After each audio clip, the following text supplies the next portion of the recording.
Vu l'état actuel de la côtière, rares sont les véhicules à l'emprunter. L'aventure est parfois chaotique pour certains poids lourds.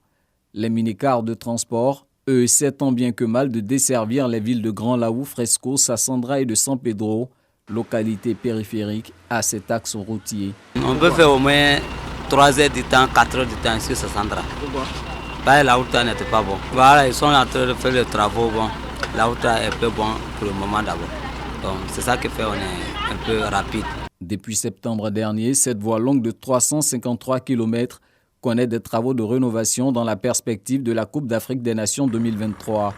3 entreprises sont engagées sur le chantier afin d'être dans les délais de fin 2022.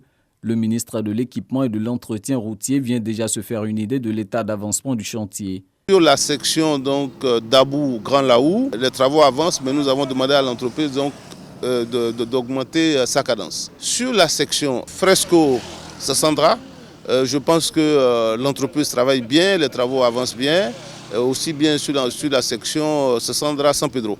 Donc sur ces 2 sections, avec les travaux préliminaires que l'entreprise a terminés, on peut économiser, ils nous ont fait économiser 1h30 sur le temps de parcours ancien. Seule la section menant de Grand Laou à Fresco connaît des retards. Sur ce tronçon, l'entreprise n'a travaillé que sur une dizaine de kilomètres.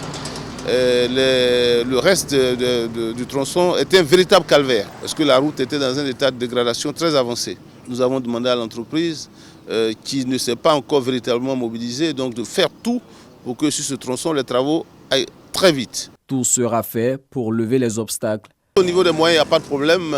Au niveau des budgets, tout est prévu. C'est un délai relativement court.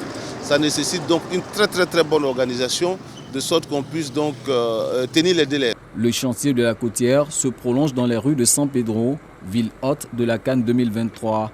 Les axes routiers de la cité portuaire sont en pleine métamorphose. Ce boulevard en construction va ainsi rallier le rond-point de la gare routière au futur village de la Cannes, en passant par la nouvelle université de San Pedro.